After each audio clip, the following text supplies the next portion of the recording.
Hello, everybody. Welcome back to, I think, the third literary lunch break. And I just want to say thank you first. Before I even get started and get distracted, I want to say thank you because the response, I started this so that I could have a little more structure in my day, and it's a good way to share people and books and stuff that I receive every week. But I also want to say thank you because the response has been really, really nice. And you could be hanging out with any weirdo on the internet right now, but you're here hanging out with me. So thank you. Thank you for hanging out with me, weirdos together, doing crazy things. But I do, before I start, I want to say all the links to all the books that I'm talking about today and all the news items are in my blog, which is at angelaricosmith.com. I've got it ticking across at the bottom. And I will also really try to watch the Facebook chat. I've got another window open. That has been really weird that that's not working. So I have it open and then it doesn't refresh. So if you're talking to me on Facebook and leaving comments, I will answer these comments after this if I don't see them going live. So you can also go see this on YouTube, and YouTube comments apparently do come through fine, and Twitch.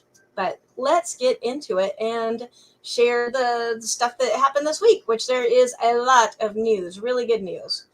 So first off, in my book mail, I was really excited to get this, Giving the Devil His Due. I have a story in this, Justice, or Justice League, I think. Oh, Justice League. And there's some great authors in here. This is a charity anthology, edited by Rebecca Brewer. And this is a special edition cover. This cover will not be available. I actually don't know when this cover ceases to be available, but it is limited edition, which is why at the top right there, you'll see it says special edition. And this is from the Pixel Project, and the charity goes to Stopping Violence Against Women, gender-related violence. So really good stories in here. There's some really good, and there's the Justice League. That was a really fun one to write. Really good stories in here, and you can find that link in my blog. Which way am I supposed to be holding it? And also right now, a bunch of the authors are doing specialized limited edition book plates. We're each signing only 16. And there's another link where you can go and request to get a copy with a specialized book plate as part of the whole thing that they're doing right now.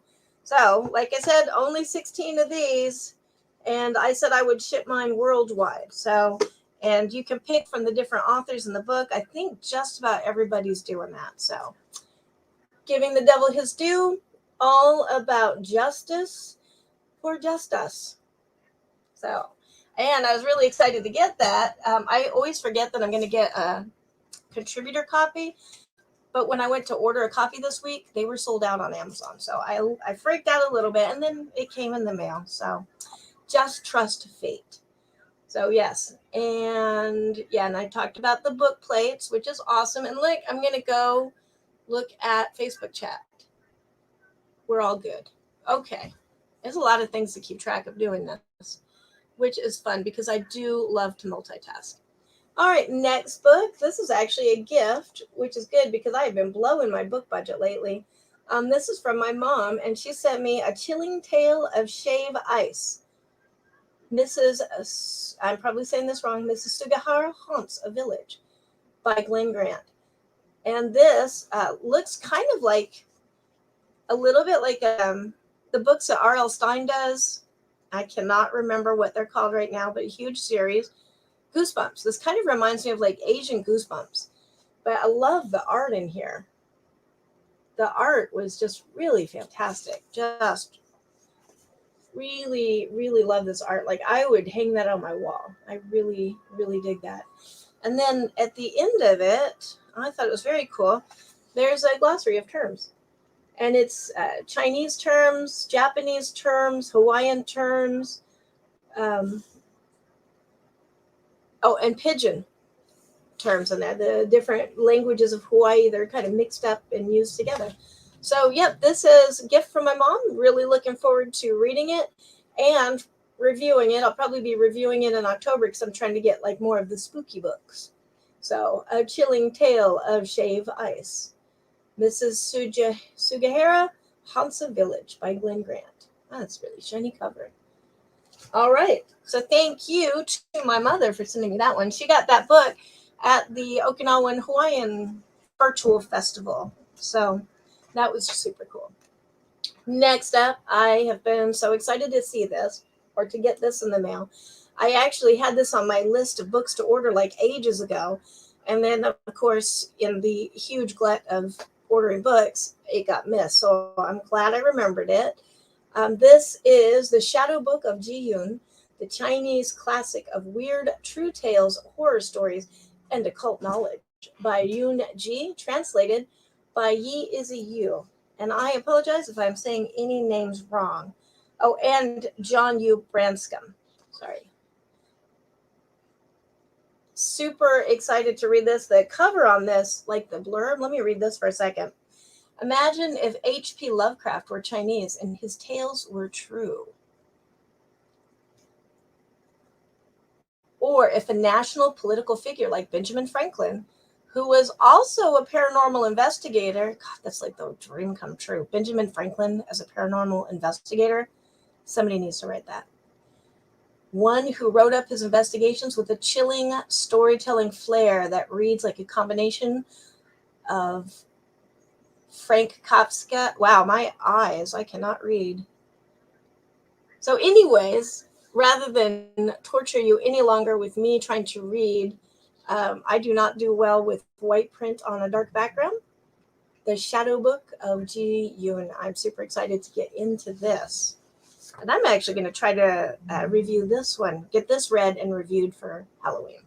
But we don't have to wait for Halloween. Any time is a good time for ghost stories and occult knowledge. So that was there. And then it was kind of a light book mail this week, which is good because a friend of mine is writing something along the lines of The Great Gatsby. So in case I need to help her or want to help her or just so I'm familiar with it, I got all The Great Gatsby I could find at the library.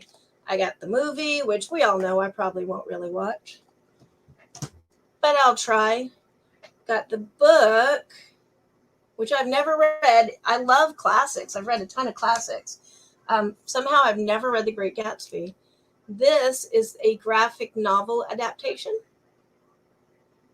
So I figured I'd get it from all different angles and another graphic novel adaptation. So I am going to go see what the fuss is about with The Great Gatsby from a couple of different treatments here. Just because why not? Because I've never, it's one of the books that I hear about that I've never gotten to read for some reason. It was never on my scope. And the funny thing is I love the 20s, really the Great Depression as a time that's been a decade that has always fascinated me. So that was all my books in the book mail. Thank you so much for my mother for sending me a book, and I am super excited to get into these. Now, what I'm reading now, which you saw on a last book mail, because of course I had to order it, I am reading The Last Sakura. Wow, that's not focusing. The Last Sakura Tales of the Yuda by Ashley Nakanishi. Anyways, I'm really glad you could see that. And the tattoos on the back of the hands are the hijiki. And I can't, that's not from Okinawa Island. I can't actually, I'm not familiar with them enough to tell what island that's from. But yeah, each pattern of the hijiki signaled that you were from a different island of the Ryukyus. So I am halfway through this right now, really enjoying it. Super cool information in here. So, but yeah, that will be my review for this next week. I have it scheduled to release on Tuesday when I finish that. And speaking of reviews,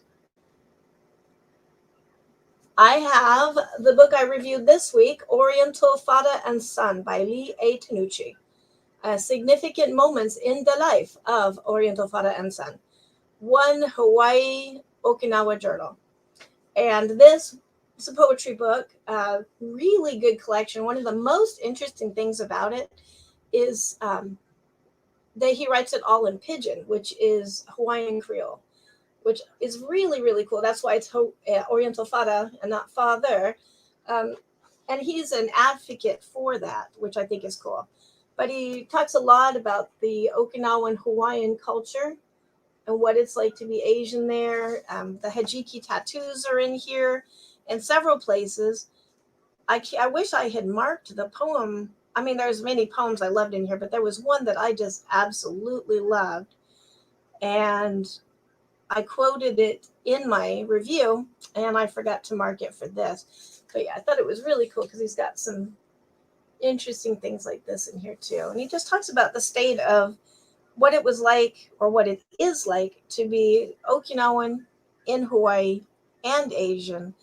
And oh, there it is. That was the one I loved so much. Palms Face Up. But yeah, a really good book. And also, just if you want to see a poetry book written in an alternative, well, it's not an alternative dialect, but a different dialect. This is definitely worth it. On the back, of course, he's got a shisa, which I thought were so cool, in flip flops, very Hawaiian. And this is the one that I just really loved so much. Palms Face Up, talking about the hijiki. And a lot of the women, when they had the hijiki tattoos, they would, in all the photos, you'll see their hands like this because they don't want anybody to see the tattoos on the back of their hands. Where it was a thing that was so important to a woman in Okinawa that it was more important than her husband and her children, because children leave. And of course, this is my understanding. I am definitely not the expert on this. But my understanding is children leave and a husband can pass away or leave. You know, children grow up and go on their own. But a woman's hijiki always stay with her. And that's why they were such a loved thing. And then here she goes to another country. Well, and Japan, you know, had actually taken care of that in Okinawa on their island. And all of a sudden, this thing that defines you as a person, as a woman, something that you love, is shameful. And now you have to hide it. And that just really, really gets to me. I am totally getting hijiki tattoos. I just want to make sure I'm doing it correctly and not just getting them because they're cool and tribal. But this is the paragraph. I mean, the whole book is wonderful. This was my favorite poem, Palms Face Up. And I think it's because of my personal fascination with the hijiki. And my great grandmother had them. And my mother tells me that she was proud of hers, which I'm like, yeah, because, yeah, my women in my family, we won't be ashamed. But, you know, it happens. It's easy for me to say that right now, living where I do with no hijiki tattoos. So, but this is the part that I really, really got to me. Grandma tells me she heard stories that in the schools over there, if they caught you speaking Uchinaguchi, you had to wear the Hogan Fuda sign around your neck as your punishment, marking the fact the way you spoke was inferior. And like that, from there, I imagine a child. I mean, we've all had bad teachers, sadly, and known bad adults and bullies that, you know, are grown-ups and are supposed to be guiding us and protecting us. But, you know, can you imagine going to school and your dialect, and this happens, this is not an Okinawan thing, unfortunately. This is a thing that happens cross-culturally. You know, and the teacher makes fun of you and humiliates you for your natural language. I mean, that's just like, this is what needs to change. This is why we can have no tolerance, any culture. Doesn't matter. No tolerance for this kind of actions. But anyways, I will get off my soapbox now. That was Oriental Fada and Son by Lee A. Tanucci. And I'm going to try to convince him, see if he won't come on for one of the lit ups so that can meet him and talk to him. So that is a review. I believe I put that up Tuesday late. So technically it is up Tuesday, but I actually did that later in the week and backdated it. But so that is that. And now just lit up news, or the lit news. And there is a lot of it. First, I want to say happy birthday to Vinny. whose birthday was yesterday. Granny Smith loves you. Monday is my anniversary to my husband, Ryan Ozzie Smith. We will be married 11 years. All right, I won't fill this whole thing up with personal news. Those are my two personal things. I ought to mention the HWA, Horror Writers Association, announced their new board election results, and I am now on the board of trustees. So thank you, everybody who voted, and I will try to not let you down. Doing great things, hopefully, in the HWA, which is a great organization. And if you are interested as a fan or scholastically, however you're interested as a writer in writing dark fiction and poetry at all, screenplays, doesn't matter. Horror Writers Association is definitely the best resource I found for that genre. Absolutely changed my career. It was like a pivot moment, which is why I'm such an enthusiastic proponent of the Horror Writers Association.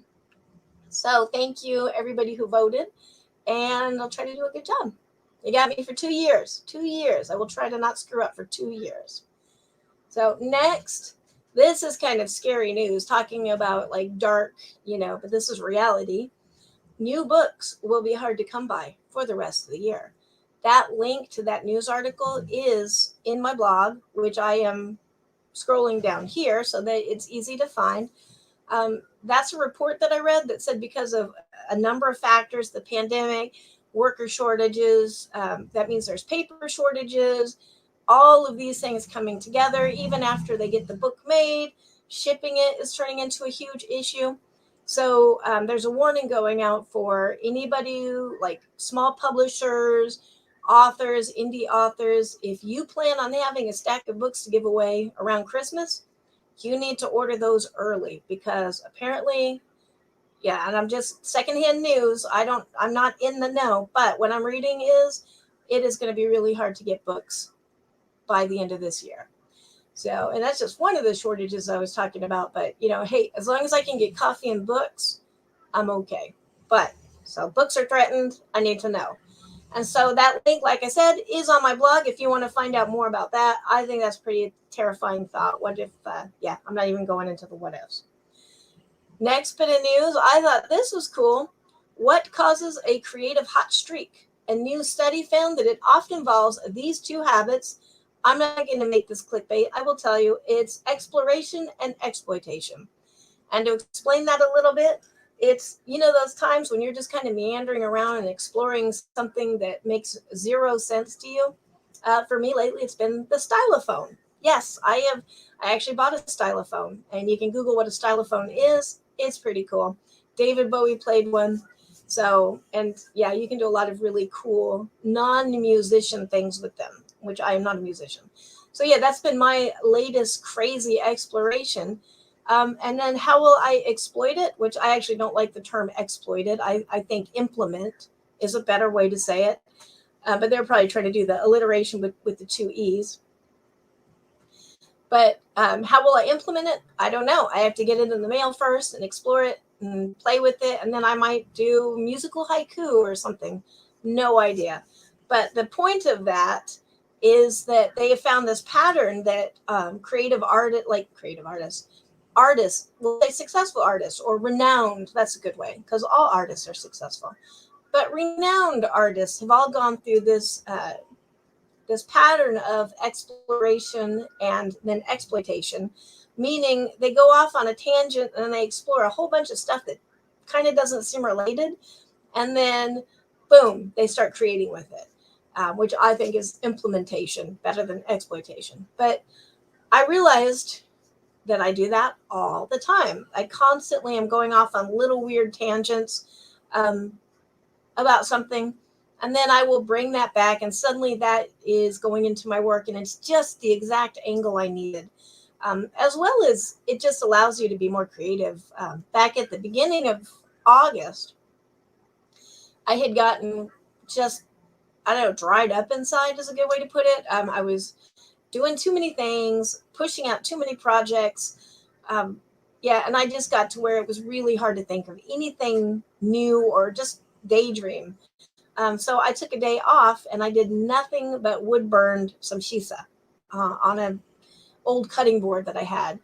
The point wasn't to create a great piece of art. The point wasn't to do really anything except just have fun. And I did that all day. In my mind, I wasted a day because I had a lot of projects due. But that was the trick for me. And then ever after, I'm still energized by that one day, which at the time, me and my big goals, I said, well, I'm going to do that every Sunday. It hasn't happened yet. But now I at least know if I get all dried out creatively, I'll just go do some wood burning or something, or play a stylophone. Maybe that'll be my thing. But so that is a really interesting article that is also linked on my blog, which kind of makes me think you could kind of control the muse then. If you're dried up and you don't have anything going on creatively, maybe take a day off and just do some exploration, and then you can come back and exploit that baby and make some new art for yourself. Link on my blog. All right, next up, we have an article or a blog post by Genevieve Flynn on Stephanie Vidovich's blog. And it's called Tortured Willows, Skydiving, and the Magic of Poetry. And you'll know Genevieve is in Tortured Willows with me and Christina Singh and Lee Murray. And she's a brand spanking new poet. She had never written poetry before this book. It is phenomenal. The first poem I saw by her is, I'm probably saying the title wrong, When the Girls Fall. It is, I cried. I'll just say I cried. She's a brilliant poet, naturally, obviously, because she just started, and I cannot wait to see what she comes up with. This is the first drafts, kind of, and phenomenal. But anyways, Genevieve talks about this on this blog, Tortured Willows, Skydiving and the Magic of Poetry. Definitely worth checking out. Link in my blog. I have a congratulations for Curtis M. Lawson, who has a story called A Grave at the End of the World in the latest issue of Penumbra. And he's excited to be sharing the TOC with Ramsey Campbell. So well done, Curtis. That link to that issue of Penumbra is in my blog. I have a congratulations going to Valerie B. Williams, whose story Damaged Soul is in the Unbreakable Ink anthology, which is now available on Amazon. Link in the blog. Congratulations, Valerie. Little note of business or opportunity. Monaria's Fright Club from Mona Lawrence. A lot of you probably know Mona. Is taking applications for workshop 1 and 2 right now. And I have the link for all the details in my blog. I just want to, on a side note, say I was lucky enough to be one of the very first Fright Club people for Mona. Before it was even called Fright Club, I think we figured that out like halfway through and loved that name or whatever. And it kind of stuck. But I went through when Mona first started doing this with the different exercises. I want to say it was 6 weeks or 8 weeks, but it was a really good workshop. I really learned a lot. I've made some good friends that I'm still friends with, great opportunities from that. And I have sold every single piece from that except the still lifes. I don't think anybody will ever buy one of my still lifes that I did in that class. But there was only 2 at the time, and they were really good exercise. Incredible exercise, just really didn't have sellability afterwards. But like I said, everything else I sold, and I hear that from a lot of the Fright Club people that come through that is they've sold at least some of the work that they did from that workshop. So that is on my blog, Monaria's Fright Club. Applications for workshop 1 and 2 are open now. There's also, and I am so sorry, Russ, but I am going to butcher your name. Russ Colchamiro. Colchamiro will be interviewing Charles Salzburg. Charles Salzburg is a former magazine journalist and nonfiction book editor, or book writer, and he is the author of 4 Swan novels, including Devil in the Hole, which was named one of the best crime novels of 2013 by Suspense Magazine. Wow, if I could get my lips to work. Suspense Magazine. Anyways, you can register for that on my blog. And yeah, that is Rock and Roller Coaster. Reviews, I think, is the name of Russ's show, which I probably, would have been handy to put in my notes. But that would require me to be like, more organized. We all know how that works. I am organized enough to get by. That's, yeah. Otherwise, we're winging it. But anyways, if you want to go check that out, Russ Colchamiro will be interviewing Charles Salzburg on his show, Rock and Roller Coaster Reviews, I think. But you can go find out for yourself on the link on my blog. In my own news, next Wednesday, September 29th, I'm going to have Maxwell I. Gold up on Lit Up, and he's going to be reading poetry, and he's going to be talking about his newest poetry book release, which is Oblivion in Flux. And that will be popping up on my blog. Wherever you're watching this right now, it will be popping up there as well. So I think I do Twitch and YouTube and Facebook, my profile. Not my page, the profile, because nobody goes to those pages. So I really don't even use mine anymore. So other news, Spec Fair will be October 8th. And I will be giving away booths for the dealer room very soon. I just have to figure out how to do a good giveaway.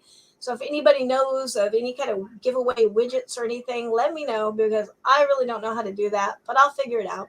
I mean, that's what Google is for. And so this first Spec Fair will be October 8th. What is Spec Fair? Spec Fair is a virtual mini con that we're starting up. The cons were so fun, all the conventions throughout this year. Like I did Horror Writers Association and Nikon and Balticon, just a ton of them. All of them were a blast. I loved it. So we decided to just do a mini one to keep us going through the winter, because it might be a little bit of a dark winter. Regardless, we're all still kind of locked up. So, but the good thing about the mini cons or doing a virtual convention, I say con, not trying to con anybody, I swear it's all free. The conventions online is that I never thought about this before, but it really opens it up to more participants, because financially and time-wise, I can attend one convention a year. It's almost always StokerCon. Right before 2020 hit, or before the pandemic hit, I was planning on doing two, bumping it up to Nikon and StokerCon. Because of everything going virtual, I was able to attend, I think, like 10 different conventions, which was awesome. A lot of fun, met a lot of new friends, got a lot of new opportunities to share me as a author, and as a writer. So that was great. So why not keep it going? People that have physical limitations or anxiety, different reasons like that, we may just keep it going even after the pandemic is over. Depends on, how many people find it a useful thing. But you can find out more details on that at specfair.com. Like I said, I'll be giving away dealer booths very soon. I've already given one away to Omnium Gatherum, Kate Jones over there, which Omnium Gatherum, awesome publishing company. Really happy to be able to support our community in this way. And finally, Iron Writer votes are still open until September 30th. Iron Writers is our contest every month. It's a flash fiction competition. Every monthly winner, they write a flash fiction based on 4 prompts, which Briant is awesome. We're going to hear from our autumn winner, and he actually shows you the prompts for the piece that he wrote, which is like super handy and organized. Great idea, Briant. But anyways, so we get everybody together. They write a flash fiction piece of under 1,000 words based on these 4 prompts. Everybody gets a week to write it. And then votes open up, which is what I've linked to. Go vote on your favorite. You get 1 vote. You can vote once for everybody. If you like every single piece, that's fine.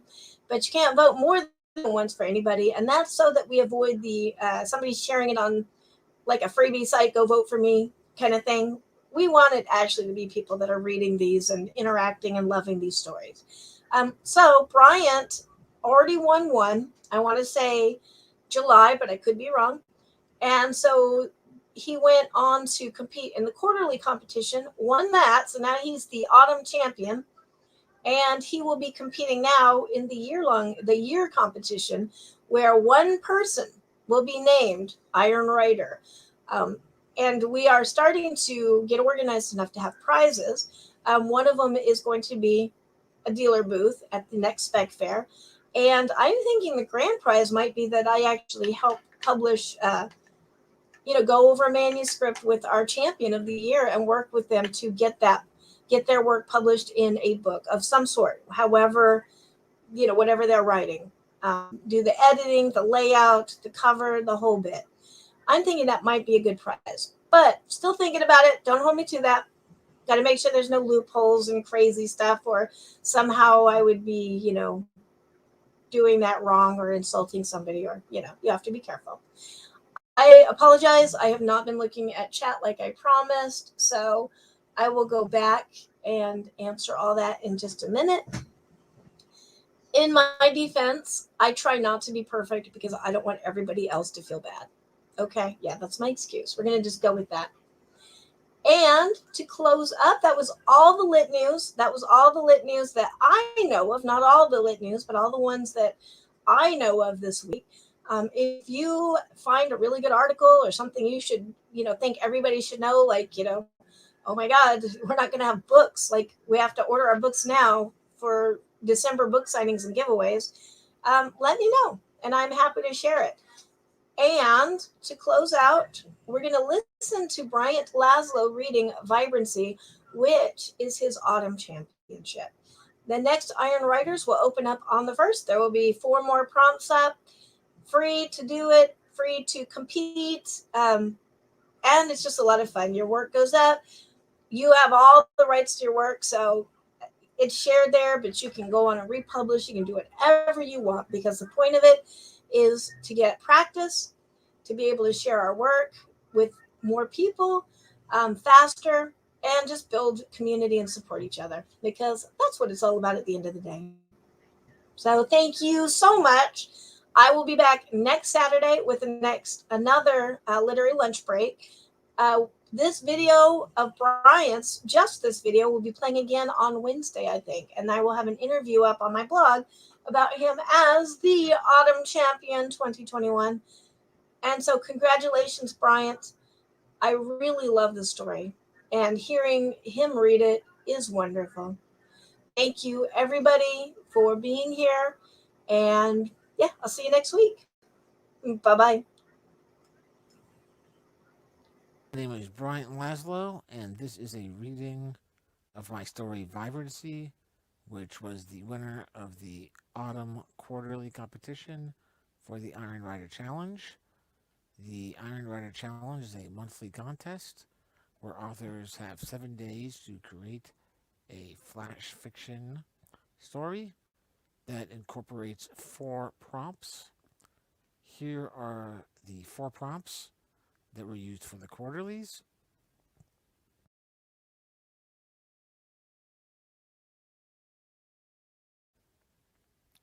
And here is the story Vibrancy. I hope you enjoy it. Vibrancy. So, while there are theoretically infinite colors in the universe, Professor Tanaka said excitedly as he circled the infinity symbol on the chalkboard, the human eye can only detect between 2 and 3 million of them. Despite the oppressive heat and humidity in the classroom, Bree smiled. Mr. Tanaka's color variations and their effects on magic class was the highlight of her curriculum.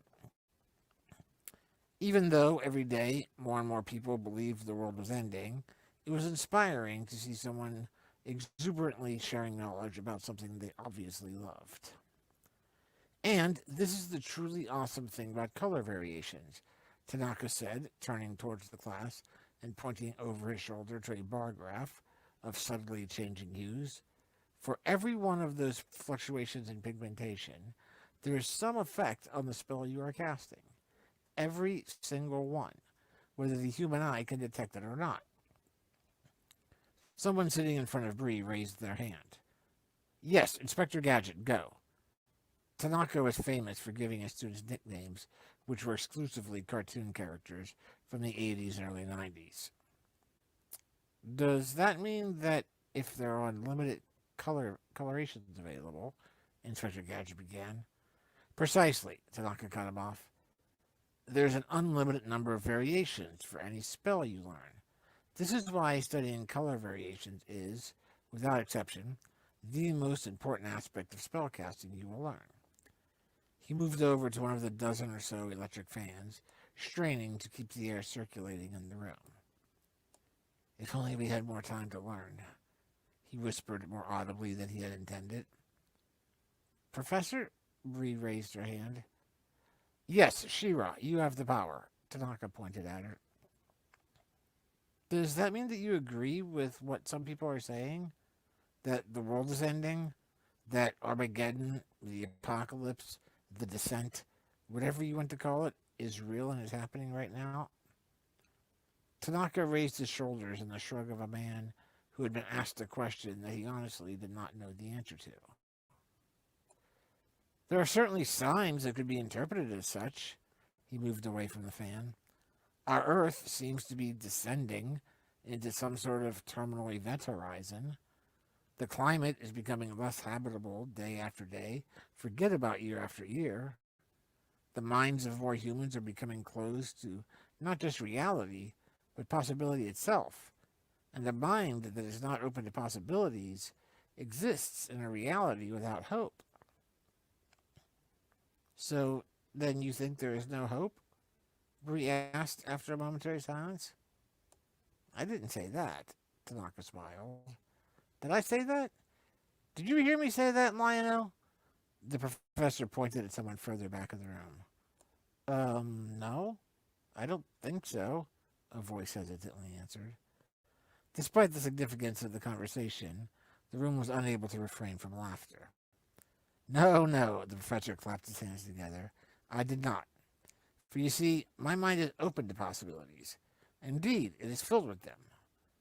Some people see the universe as a dark, cold place, inexorably decaying. But I see it filled with a shimmering vibrancy, breathing life and color into the planets, the stars. Just then, the brief squeal of the PA system activating interrupted the conversations as a deep underlying bass sound was broadcast. It was quickly joined by the unmistakable high-pitched skirl of bagpipes. The students looked about nervously as Tanaka glanced up at the speakers. It's the perimeter alarm, he said. Shira, follow me. Everyone else, report to your dormitories. What is it, Professor? Bree asked as they ran into the courtyard. You tell me. Tanaka held open a small bag of very fine colored sand. Bree quickly dipped both of her hands into the sand, immediately placing each of her forefingers along the sides of her nose, wrapping her thumbs around her chin, while the rest of her fingers lay against her face and head. She looked into the sky through the veil of multicolored sand that floated up from her hands. What do you see? Tanaka asked. A presence. A consciousness. It hungers. Hungers for what? Everything. Tanaka nodded. Okay, listen. What I was just talking about in the classroom. This is it. This thing that is coming. It is the entropy, the decay of the universe. Like so many humans today, it doesn't believe in other possibilities. It can't see the vibrant reality that is all around it. We need to make it see. How the hell do we do that? Bree yelled as people ran all around them. Tanaka smoothly cast a wide arc of glittering sand above them. Close your eyes. Make a wish. Count to 3. Suddenly, there was no sound other than the impossibly calm tone of the professor's voice. Feel the sand floating around us, each grain reflecting 1,000 versions of its own unique color from the sunlight, painting 1,000 different realities within our minds. See the vibrancy of 1,000,000 universes, giving life to a countless single consciousness. Breathe all of it in. Live it. Bree could feel it growing within her. Laughter, sorrow, tears, joy, possibility. Tanaka whispered, Now, show him.